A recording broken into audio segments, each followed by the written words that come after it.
Thank you, Chair, and hi again, Alexis. We spoke recently when I was on the Human Rights Committee, so thank you so much for your time. My first question is, nearly 5 years on, how do you reflect on your experience of being detained in an assessment and treatment unit, please? I mean, first of all, it's been much less than 5 years since I've been detained for autism. Much less. I think detention's always a threat. If you're autistic, any kind of autistic reaction to stressful life events, like divorce, bereavement, going through puberty, changing year group at school, it can and too often does result in sectioning. And this is because there's literally absolutely no community-based understanding, support or provision whatsoever. And so, sectioning is a constant threat that many of us have to live with, including myself. When I reflect on my time in the system, I reflect on being othered, on not being treated quite as a human, being told constantly that I need to get better from what I don't know. My goals for 3.5 years weren't my own. They were constantly out of reach because, I can't change my embodied disposition. I was rewarded with star charts and fresh air if I managed to look normal, and confined to the indoors if my, autisticness, my reaction to the environment couldn't be adequately masked that day. I was put at odds with myself, and grew to hate a part of myself, the autistic part, which I'd never hated before. And I often say, I was helped to hate myself, by professionals. I reflect on being transported in cages, handcuffed, my legs tied together in safe straps.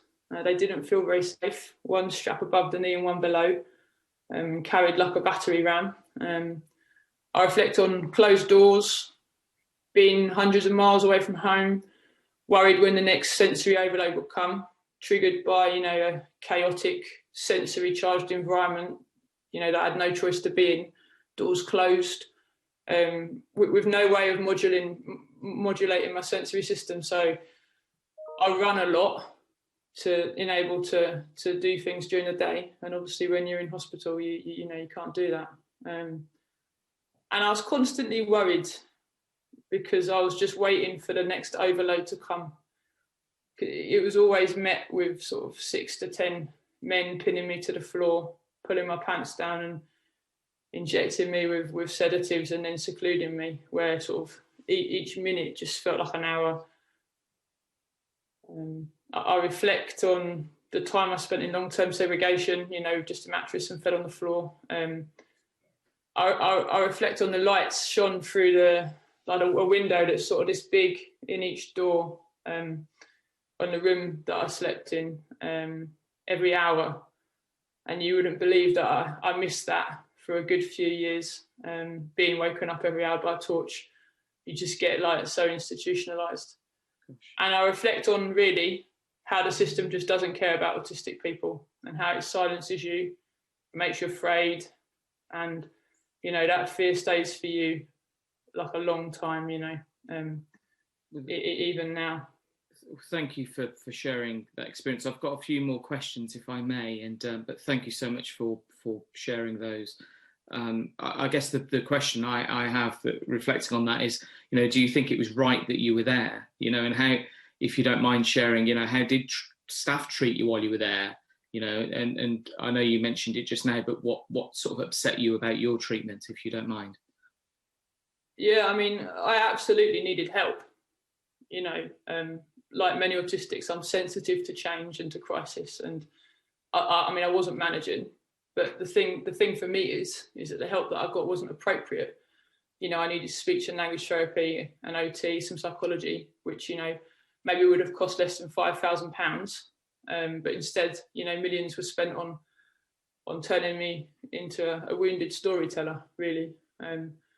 How did staff treat me? I mean, look, most staff do their best. They're part of a system which just doesn't work and isn't fit for purpose, if I might say. and there needs to be a huge culture and paradigm shift. I mean, look, the main problem for me with the system is that it's sink or swim, and if you can't manage in the community, then it's hospital you have to go. It's that polarised. And in hospital, because it's the most inappropriate place for autistic people, you get restrained. Now, restraint should be a last resort, when there's like an immediate threat to self or to others, but it isn't. It's used to ensure compliance, coercion, and to be honest, to manage, a larger ward environment, which is usually understaffed. And this isn't restraint. This is manhandling, it's abuse, and I think we need to start calling it that. And the most long-term upsetting thing for me is the routine criminalising of autistic people. If someone is kept in a locked environment that we know that they can't manage, which we know their autistic disposition is sensitive to, why are we being prosecuted when we're in a meltdown? Why are we being charged with assault and criminal damage? People are kicking at doors because you've locked us in a room for days, weeks, months, years, and we want to get out. So obviously we're going to sort of fight to get free.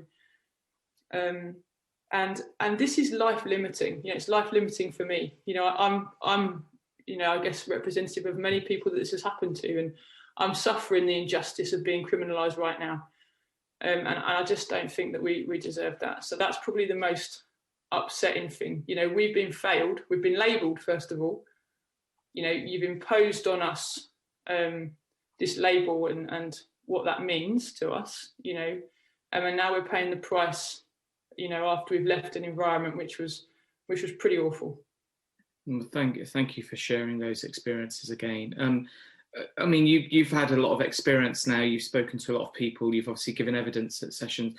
So, do you think anything has improved in ATU since you were detained? No, I don't think anything's improved at all, and I think it can't improve. As I say, it's not. It's a constant threat. The model of care is wrong. It's reactive. It's over medicalised. Let's remember that we're not sick. Why are we in hospital? I'm not saying that people don't need help and support, because we do. I mean, of course we do. But we need care, in, say, single occupancy or a couple of people, in a crisis house, or in setting which are designed to meet, our unique sensitivities. And we need care for as long as we need it, and our families need to be supported, and friends. And so often families are sidelined, especially my own, that it's not just me that's left traumatized, it's them too. So I guess the model of care is brutal. It's aggressive. It's not supportive. And if you were thinking of what an autistic person needs, you might say routine, familiarity, capability-based support. And what do we get? Routine lists, chaotic, sensory charged warehousing, often miles away from home. I was like 400 miles away from home, sometimes. And we need predictability, and none of that's there. So instead we get restrained and secluded and long-term segregated. And obviously, that remains the same, doesn't it? Thank you. And obviously we hear stories and take testimonies and witnesses, and you've probably heard more than most. How does it make you feel when you hear that other people with learning disabilities are being treated badly in inpatient units? I mean, it makes me feel determined, I suppose. It's not over for me. It's not over for us. For all autistic people that are out of hospital now, for those that are in hospital, I often say we're one meltdown away from an admission. But this isn't about, it's not about, I don't want to make it sound like it's about being treated badly or it's about staff.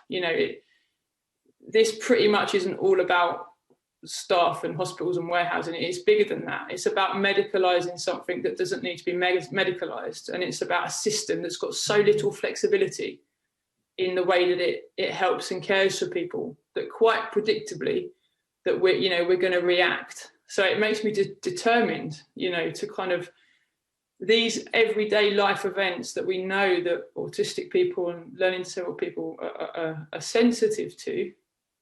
We need to put something in place for that, don't we? You know, I mean, I had a baby last year and nothing had changed, you know. The only thing that changed was my capacity and wherewithal to realise that I needed a decent human rights lawyer to get me the reasonable adjustments I'm legally entitled to. And not everyone can do that, you know, when an event is happening. So the fact is, support isn't available, you know, the end, full stop. It's as simple as that, really. No, thank you. And very finally, from me, before I hand back to the chair, you know, we've got incredible witnesses on the panel today. No doubt this will be watched widely as a select committee. You know, what do you think needs to change? We need to stop the deficit-based narrative. You know, it directly impacts on how we're treated. If we're seen as others, we'll be treated as others. For me, I think we need to take a capability approach, you know, asking people, you know, where are you at now? Where do you need to be?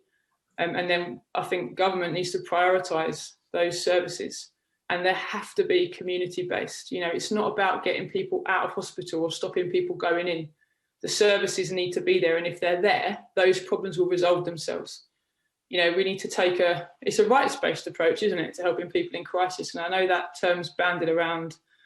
I mean, we certainly will need support, you know, especially mental health and crisis support. And we need, you know, as I say, community-based crisis housing, trauma-informed care and trauma therapy.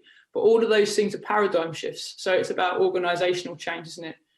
And of course, we need a workforce that can do all of that. You know, we need small providers. And these providers actually put people first and don't just say that they do. So I think the privatisation of mental health care needs to stop. And I just want to say one other thing. You know, many people have been targeted by big providers, gagged, you know, and rightly fear repercussions of speaking out. And I suppose I'm lucky in that I can talk to you at the moment and not fear those reprisals. But this work, yeah, giving evidence and such like it's re-traumatizing for people. You know, retelling our stories is important, you know, for the purpose of improving the system and the lives of others. You know, and I'm happy to do it, and I'll tell my story over and over and over. But you know, we have told them many times before, and nothing's changed. And I hope that after today, something will change, and that, you know, if you guys have any power to stop this endless evidence giving, you know, for some real change to happen, then please, you know, thank you. No, thank you, Alexis, and it's been a pleasure to speak to you, and thanks for such powerful personal testimony. I'll hand back over to the chair now. Thank you. Thank you, Chair.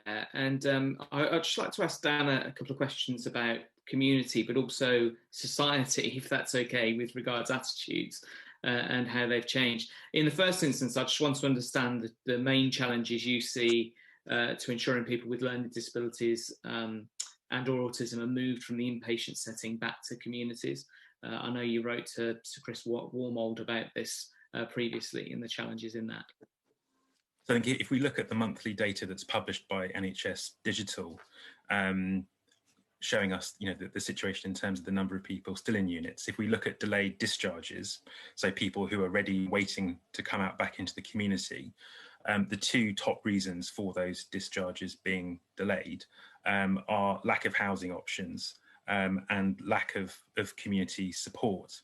So one of you know, the welcome things you know, the government announced in the recent manifesto was the Community Discharge Fund, which is an additional £75 million over 3 years to double fund services. So where a service is being developed in the community and a staff team needs to be recruited, that can happen at the same time as the person is in an inpatient setting. So the two pots of money are there, one for you know, paying where the person is in a unit and the other one for the community service. Now, what we wanted to know in writing to Sir Chris Wormald, the Permanent Secretary at Department of Health, was, you know, what plans are local areas developing to use that money, and, you know, how will they be held to account for the successful delivery of those plans, and how will we know about the difference that it's making to the lives of people? So that was what we wanted to know.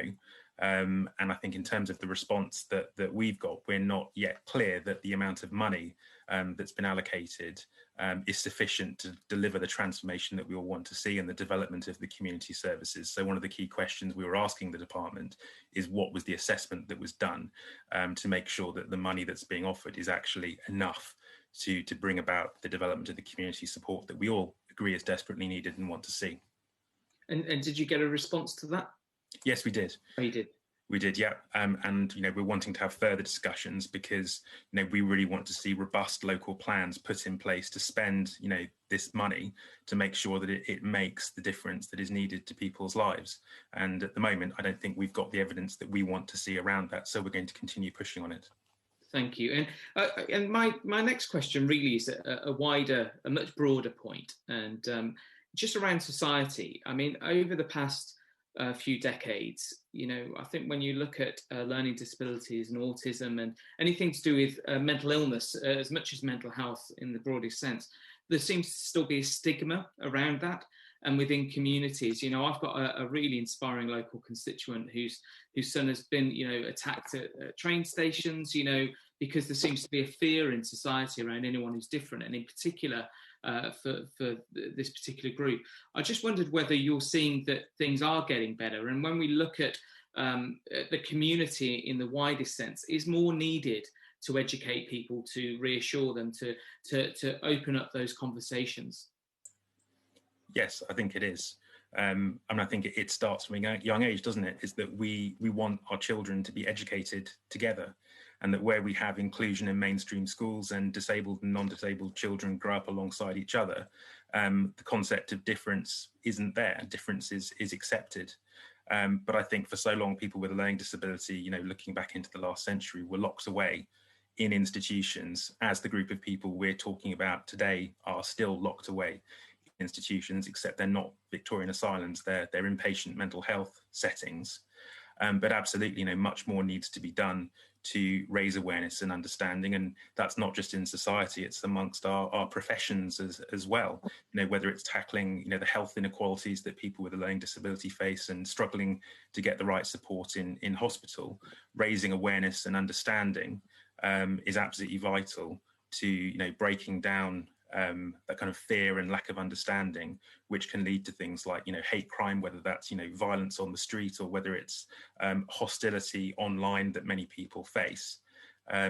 Where people grow up together and live alongside each other, there's much less chance of that violence and hostility being allowed to continue. And do you think, very finally, if I may, do you think that feeds into some of the decision making around releasing people with learning disabilities and people with autism and so on back into the community, because there's that fear there, or do you think it's just one of those things? I think it is. I think we touched on it earlier that clinicians, psychiatrists who have the power to continue people's detention or to release them in the community, may often have a perception of the risk that person, they think may pose if they go back to the community.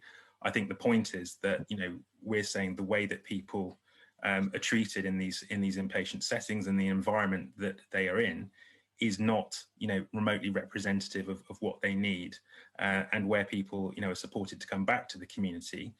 We've worked with many families where literally the next day the person is out in the community, with support, but absolutely fine and enjoying themselves. Whereas, literally days previously, they were being restrained by numbers of people and being locked away in a cell. So clearly, what we're talking about here is problems with environment and support, and not those individuals who can be supported and lead, fulfilled lives in the community. Thank you.